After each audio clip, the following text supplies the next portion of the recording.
On this discussion, we'll have Lieutenant General P.J.S. Pannu. He's the former Deputy Chief of the IDS. We have Sandeep Unnikrishnan. He's the author and journalist. And this session is going to be moderated by Vineet Malhotra, Consulting Editor of NewsX.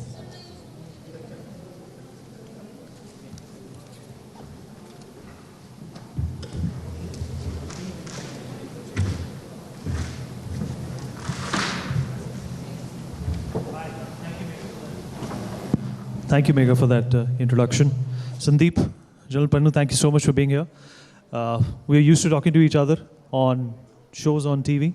I've had this opportunity with you for the first time, and we are talking on a day which is not only festive because of what happened yesterday, but also it is going to open up a new paradigm, a new circumference in terms of what India views this feat to be. How is it going to impact our space age, the ecosystem of space related to defense? I'm going to start with you, sir, first.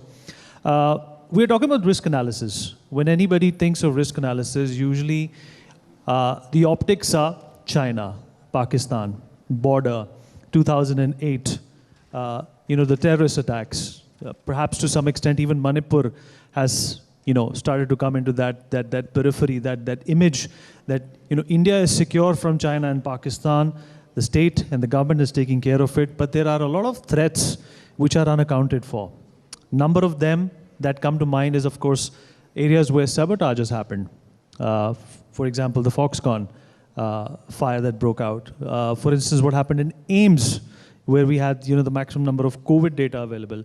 All of these are also threats, clear and present danger threats, which need to be analyzed as well. If you look at the security apparatus of our country today, what do you think? Since we're talking about Festival of Ideas, so this is an idea that the government needs to mull over. What comes to your mind when something as uncomfortable as this is put forth?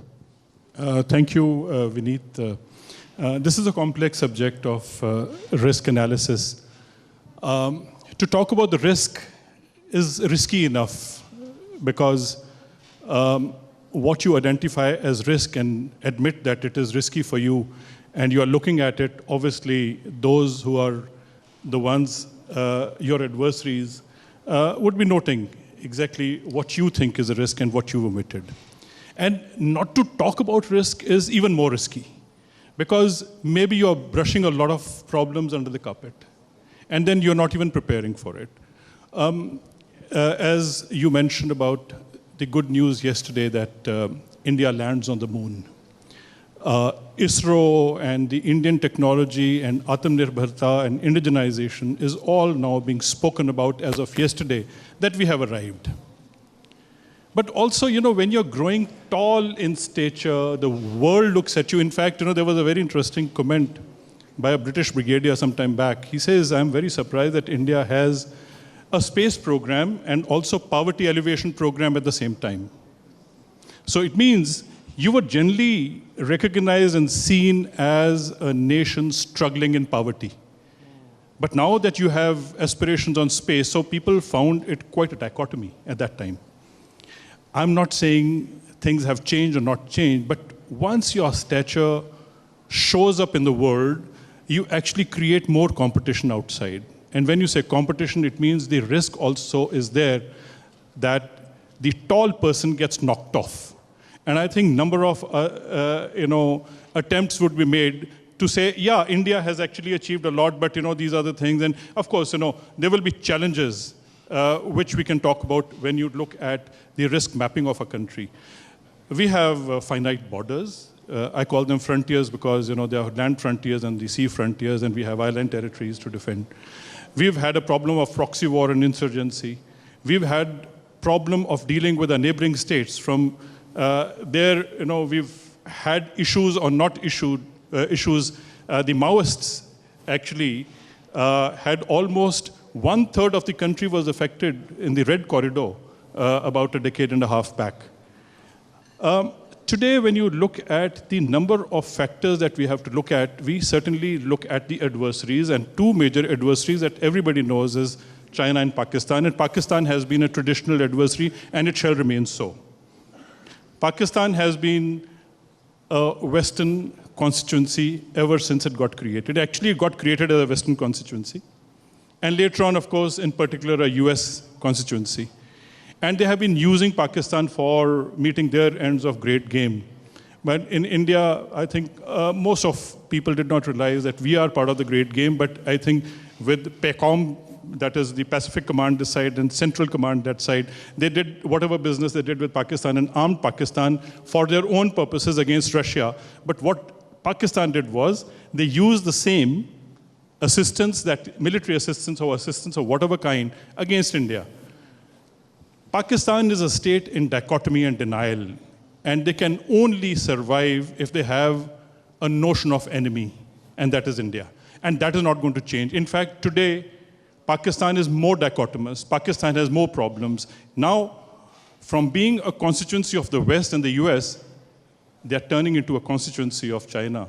And once they become the constituency of China, again, bigger adversary, technology-wise, military-wise, claim-wise, all that the elements are going to be put together, which will translate into a threat to economy, to technology, to the industry or commerce and trade. So we are going to have a stiff competition, not only which is direct security implication, but also in the larger understanding of challenges and threats emanating from these two states put together. So I think the situation is even worse as when we talk about the adversaries, and I think time will tell how we're going to deal with that. Right, absolutely. You have actually hit the nail on the head. The notion, Sandeep, of having an enemy and basically surviving, leeching off of it is the state policy of Pakistan. But at the same time, you made a very interesting point when we were speaking offline, that this is perhaps a very dissimilar scenario for India in the terms that, for the first time you've had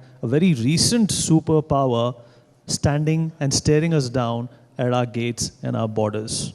And a lot of the disturbances which we have seen in some of our states as well, including Manipur, through a lot of intelligent corridors, are being attributed to China. Absolutely, Vineet. Thanks. And how I see it is, like the conversation we had a little while earlier, is that we have never dealt with a superpower or an aspiring superpower on our doorstep. Now, if you look at India from the boundaries that we inherited from the British would never allow a major power to come close to India, which is why the Wakhan corridor, sir, you're aware of that. They built the Wakhan corridor to keep Tsarist Russia away from India. They were very clear about their frontiers and borders. And in our case, what has happened is we have kind of, in the last couple of decades, allowed ourselves to come into a scenario where you are confronted not with one nuclear-armed adversary, but with two nuclear-armed adversaries who are in a collusive relationship. So if until now you were playing in the Ranji League matches, until the last 50 or 60 years, today you are in the World Cup League. You're facing China, which is on your doorstep, which has over the last 10 years hidden its might, bade its time, and today is now presenting itself as a military threat on your borders. And even as we speak, there's something like 2 corps, 60,000 soldiers on the Ladakh front. There is an equal number in Northeast. This is the kind of pressure that the Chinese have kind of built on us. And the range of threats that they present to us is not just a battle of attrition. It's something as similar as a few months back, the Indian Army, I can share this, that the Indian Army went shopping for counter-drone systems to counter swarm drones, because there have been reports of swarm drones, small anti-personnel drones being spotted in the Northeast. And that is the kind of threat that you're seeing on a daily basis. The Chinese have been using this standoff, which is 3 years down, entering its 4th year, to deploy a lot of technologies of the kind that they would use against us in actual combat. And how the Chinese work is very simple. They hide your strength and bide your time, as Deng Xiaoping said. This is exactly what they've done over the last 10 years. Or if you look back at their arming of Pakistan with nuclear weapons in the 80s, General Pannu has covered this. They've built up a kind of thing of allowing, firewalling India into South Asia. Till the time they could bring their economy up to scratch, build up their infrastructure, come on the border, and once they built up their infrastructure, they've pushed their armed forces forward to present a threat. And the threat is much more than, like I said, more than just military power. It's also cyber attacks. It could be, instigating northeastern groups. They have had deep linkages with the countries of the Northeast. And all this, and we have 4,000 kilometers nearly of unsettled boundaries with China. And this is the world's longest unsettled boundary. They have built up infrastructure allowing them to pressure you at any point that they choose. And at the same time, you have an unsettled border with Pakistan, which is again nuclear armed and which uses terrorists as an instrument of state policy. There are very few countries in the world that use terrorism as an instrument of state policy the blatant way that Pakistan has been doing in the last couple of years. So you're actually presented with a two-front war of the kind that General Pannu and his colleagues have prepared for several decades. But this is a very different kind of a threat. It's like not just attrition, it's I would say a no war, no peace kind of threat, right? You can never be secure, you can never be safe, assuming that Pakistan has internal problems and therefore there won't be any 26/11 kind of strikes.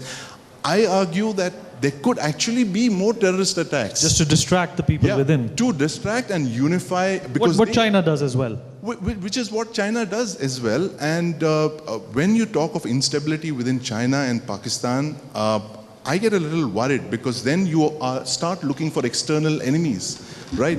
And nothing to unify your people better than an external enemy. China regards us as an enemy. Pakistan, of course, the very existence of Pakistan is centered around hatred for India. You can see the kind of messages that came out yesterday when Chandrayaan landed on the moon.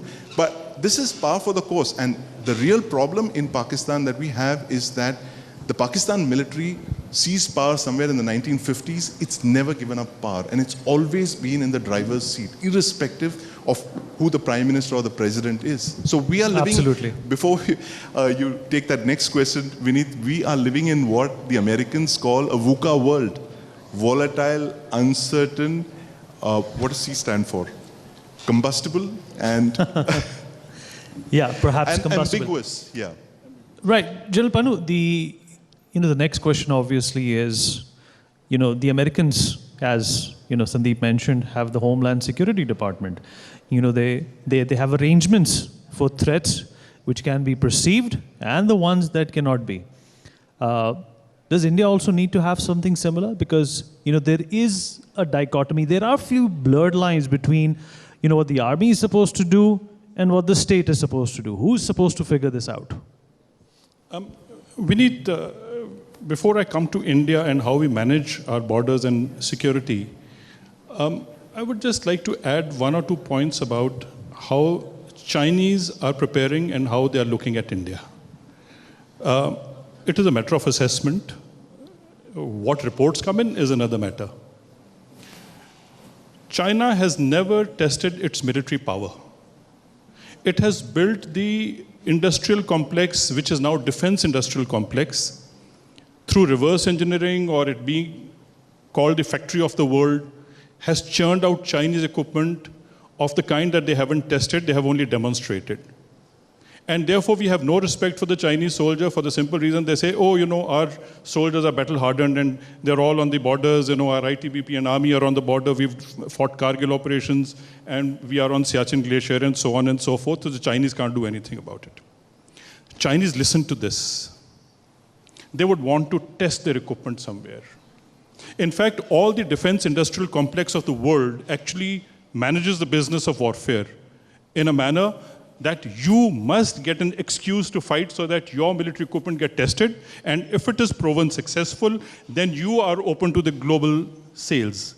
And I think that is where the danger comes from as far as China is concerned. Political, diplomatic intentions, border problem being here and there is, because if you don't take your nation to war, how are you going to say the Chinese equipment, even when you talk about the Western world, how the Western equipment is very good, how are you going to show on the television how you can fight a remote control precision battle unless it is shown and demonstrated and you win territories? Similarly, as far as Pakistan is concerned, Pakistan has been really a test bed for foreign equipment. They tested that equipment. A lot of Chinese equipment is also now coming into Pakistan through proxy. Even if Chinese directly don't fight with us, they would expect somebody else to fight with us to test their equipment. And I think that is where we have to prepare ourselves. That might feel that in 1999, we had the Lahore diplomacy. Everything was fine, We had nice, warm things exchanged. Within a few months, we had Kargil in 1999. The Pakistanis were all over. And after that, we celebrated our victory in Kargil. After that, 814 was hijacked. And then it just goes like this, that you prove a point and you think that you're on top of a situation, the situation changes. Similarly, what happened? In 2000, okay, there was some stability. In 2001, what happened? We had Agra visit. After that, there was a bomb blast in the Kashmir assembly. Immediately, parliament attack. This is how 2001 was built. And then the entire might of the Indian armed forces is put on the borders, including on China border, because both can come together and create a situation for us. But to point here that you are taking me to is that the provisions of the Union War Book were never invoked, in which the paramilitary forces and the forces which are actually under the MHA were never put under command of the military. And if this is not how we are going to coordinate our matters for the border war fighting today, you have the ITBP, you have the MHA, you have one border, one force, but the point is the responsibility, is it of the military or not of the military? Is it of the MHA, not of the MHA?